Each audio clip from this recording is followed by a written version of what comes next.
ये चलिए और कोई है और हो गया हो गया हाँ चलो और नहीं और हाँ चलो एक आपको तो आप आए नहीं चारी भव्य कार्यक्रम में विराजमान विधायक आदरणीय श्री दिव्यराज सिंह जी का पुष्पगुच्छ देकर बहुत बहुत स्वागत और विरोध है कि कृपया कमिश्नर स्वागत और अभिनंदन करें। रीवा संसदीय क्षेत्र की जनता जनार्दन के हाँ एक वायु सेवा शुरू हो रही है जो सिंगरौली, रीवा, जबलपुर और भोपाल उड़ेगा और एक भोपाल, जबलपुर, इंदौर उड़ेगा अलग अलग दिन में। तो आसानी से लोग एक स्थान से दूसरे स्थान पहुंच सकेंगे। वायु सेवा आजकल की बहुत बड़ी आवश्यकता है समय को बचाने के लिए और इसका इंतज़ार था, वो पूरा हो रहा है। अगला क्या है? अगला इस हवाई अड्डे का उद्घाटन होगा और 72 सीटर प्लेन चलेगा। ऐसी कौन सी कार्य बचे हैं जो अभी करने हैं? कार्य जो सिंचाई से लेके, सड़क से लेके, रेलवे लाइन से लेके, हवाई अड्डा से लेके, सीएम राइज स्कूल और पीएम कॉलेज ऑफ एक्सेलेंस, इसमें भी रीवा का साइंस कॉलेज जुड़ गया है और वो बहुत ही स्टैंडर्ड का कॉलेज बन के तैयार हो। इन सब चीज़ों पे शिक्षा, स्वास्थ्य, सड़क, बिजली, पानी के जो बचे हुए काम हैं वो हम करेंगे तो ऑटो मोड में फिर लोगों की तरक्की शुरू हो जाती है। नहीं, पहली बात तो मैं माननीय प्रधानमंत्री मोदी जी एवं हमारे मोहन यादव जी को बहुत बहुत धन्यवाद देता हूं कि हमारे विंध्यवासियों के लिए एक बहुत बड़ी सौगात करी है।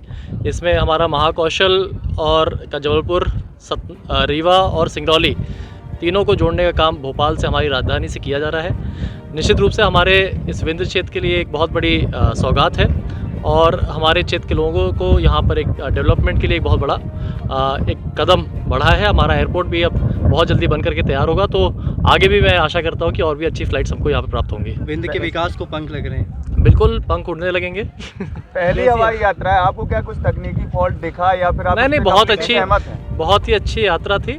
निश्चित रूप से आज पहला दिन था तो थोड़ा सा कार्यक्रम के कारण थोड़ा सा देरी हो गई, लेकिन बहुत ही सुगम रूप से हम लोग, हमारे ओला जी इसके मालिक भी हैं, हमारे साथ पवार जी भी आए हुए हैं और सभी हम लोग बहुत आनंदपूर्वक यहाँ पर पहुँचे हैं। एक श्रेय देने की होड़ चल रही थी आपके पिताजी से, यह चालू हुआ यहाँ, ऐसा लगा कि ये देखिए ये भारतीय जनता पार्टी की सौगात है, पूरा श्रेय भारतीय जनता पार्टी को जाता है।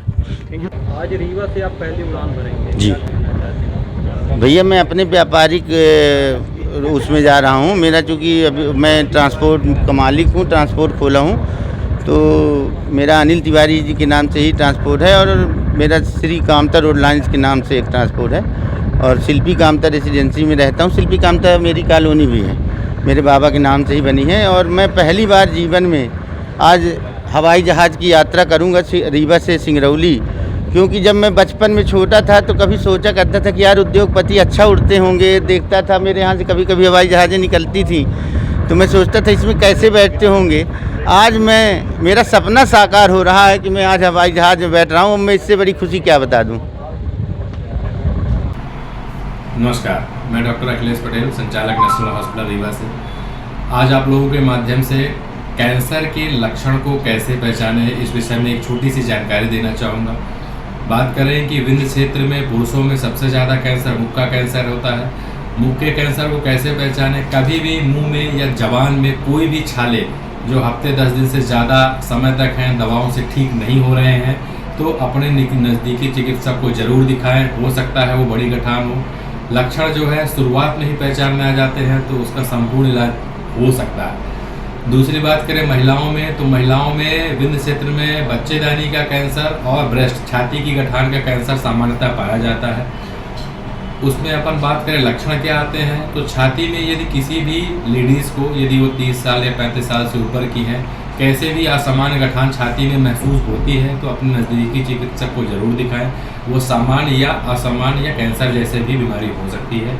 और महिलाओं की दूसरी जो सबसे बड़ी बीमारी है वो होती है बच्चेदानी का कैंसर। बच्चेदानी का कैंसर अमूमन 40 वर्ष के ऊपर की ही महिलाओं में पाया जाता है उसमें असामयिक तरीके से रक्त का स्राव या मावात का जाना, ये उसका प्रमुख लक्षण रहता है। तो यदि किसी भी महिला को असामान्य रक्तस्राव और मावात जाने की शिकायत लगातार बनी हुई है तो अपने नज़दीकी चिकित्सक को जरूर दिखाएं। ये हो सकता है कि बड़ी बीमारी हो, समय रहते यदि इसका पता लगा लिया गया तो इसका इलाज पूरी तरीके से उपलब्ध है। और ये इलाज हम नेशनल अस्पताल रीवा में आयुष्मान, ESIC एवं विभिन्न सरकारी योजनाओं के द्वारा निःशुल्क उपलब्ध कराने के लिए संकल्पित है। नमस्कार।